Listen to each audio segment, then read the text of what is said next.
Thank you very much. I just want to say, first of all, thank you to Mrs. Makanya for keeping me sane.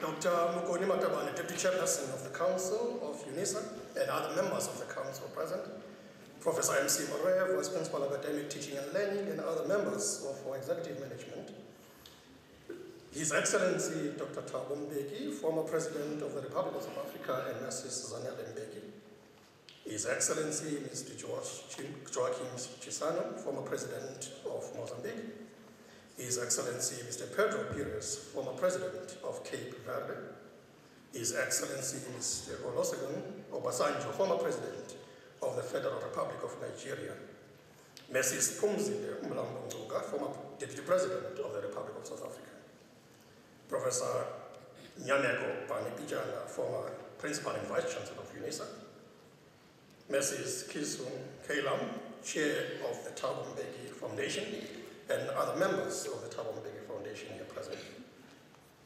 Deputy President Derek Hanekom, Deputy Minister of the Department of Science and Technology, Reverend Frank Chikane, former Director General in the Office of the President, former President, Ambassador D.S. Kumalo, Chief Executive Officer of the Thabo Mbeki Foundation, Professor Kirgis Landberg, former Director of the Center for Policy Studies in Johannesburg, and co-founder of the Center for Africa's International Relations at FEDS.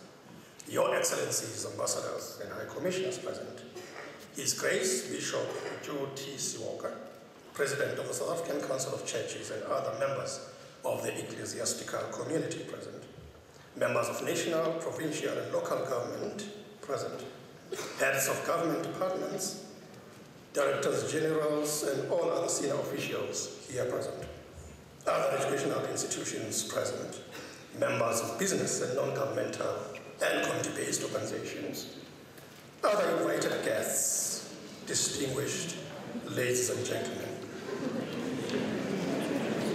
On behalf of the University of South Africa, it is a single honor for me to welcome you to this annual Thabo Mbeki Lecture 2012. I am proud to say that the lecture is fast becoming a signature event on our institutional and our country's calendar. And we are delighted and privileged to be your hosts this evening. It is occasions such as these that provide demonstrable evidence of the stature and true purpose and value of a university.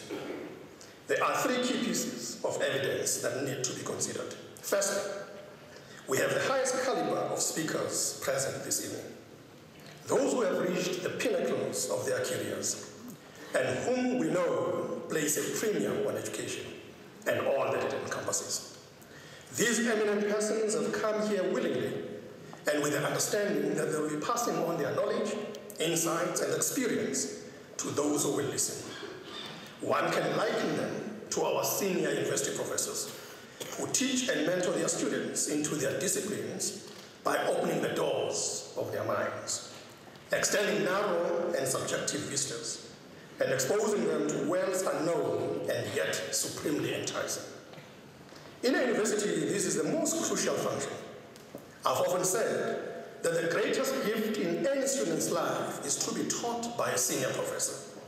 And many of us here tonight know that to be true. The shaping and molding of the mind, of the intellect, which happens during those academic exchanges, is invaluable, often providing the foundation for very distinguished and illustrious careers. But with all due respect to the many professors here tonight, I also need to make the point that their professors' knowledge is to a certain extent circumscribed by the boundaries of their disciplines. Other guests this evening, however, have knowledge and experience that cross every conceivable discipline and is circumscribed by no boundaries other than those which may be self-determined. So we meet the first requirement: speakers with impeccable credentials, ready, willing, and able to transfer their knowledge. Secondly, we have the scholars, or in more general terms, those who come to receive knowledge. And of course, that is not a passive process. They will question, they will test and contest on that journey of discovery, and in so doing, both the teacher and the student will grow and mature into new sides. It is exciting and a fundamental natural process in the evolution of humankind. Those societies that eschew academia and that persecute their intellectuals and intelligentsia do so at their own peril.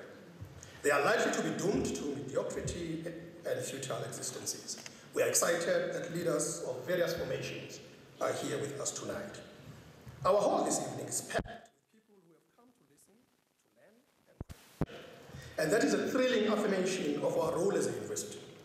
I recall very clearly last year how the audience delighted in the engagements and how disappointed they were when we had to finally conclude the proceedings. I trust that this evening will provide more of the same. Thirdly, we have a university that understands its fundamental responsibility of teaching, learning, research, and community engagement, and that is intent on ensuring that it fulfills that responsibility to the fullest extent. When the Thabo Mbeki Foundation and UNISA embraced the notion and the subsequent birth and launch of the Thabo Mbeki African Leadership Institute into UNISA, it was with express intention of growing and developing future generations of African leaders who, through their vision, knowledge, and conduct, will lead this continent and its peoples to a vibrant and productive future. Distinguished guests, ladies and gentlemen, this is what universities do. They transfer knowledge. Suffice it to say, universities should always be open and excited about new ideas and opportunities. Where minds are closed and mindsets are immovable, they stagnate and become redundant. Given the 139 years of her existence, I think it would be fair to say that UNISA has an open mind and an innovation mindset, and as such, she is well placed to facilitate the transfer of knowledge, as will be the case at tonight's annual Thabo Mbeki lecture. I feel really proud of the innovative spirit in which this university has embraced its role in our transforming society. So as I welcome you to this event tonight, I invite you to immerse yourselves in the proceedings and to savor the many nuggets of knowledge, wisdom, and experience that will be shared with us tonight. Now, looking just some few reflections on this. I just want to share with you that the past is a prologue. It is embedded in the naming of who we are, where we come from, what forms our perspectives, dreams, and aspirations, and as well, how we make meaning in our lives. The past, however, need not freeze or lock our quest for imagining and working toward the present and the future that we seek. It is for this reason that we today have gathered here at the University of South Africa to commemorate Africa Day with our annual Thabo Mbeki lecture. Africa Day is normally celebrated on the 25th, as Dr. Baum indicated, in many parts of our continent, to honor, remember, and inspire us to continue to search for and articulate viable and constructive conceptions of who we are as Africans, especially when colonialism did not any longer become the issue.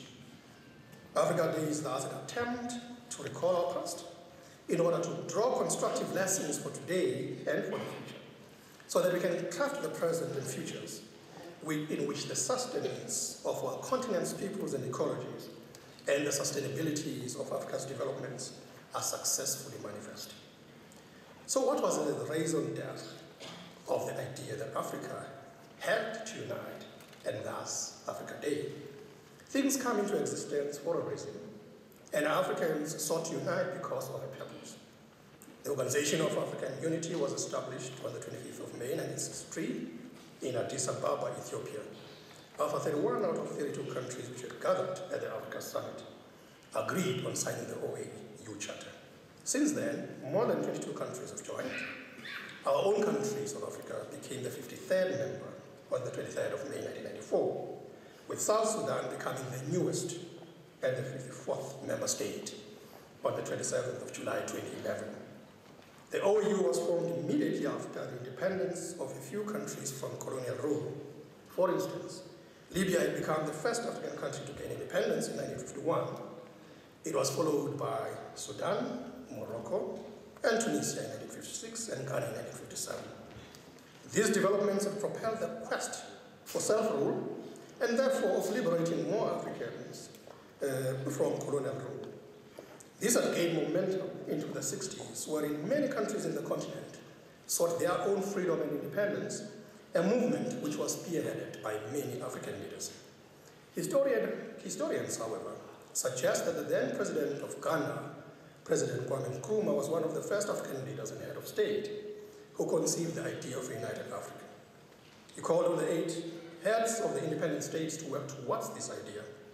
Historians argue further that this paved the way to the developments which led to the initiatives and processes that consequently led into the founding of the Organization of African Unity on May the 25th, 1963, which is a historic date that has come to be known as Africa Day, celebrated each year on the 25th of May. But what were the aspirations of African leaders and the peoples of Africa about Africa and Africa Day?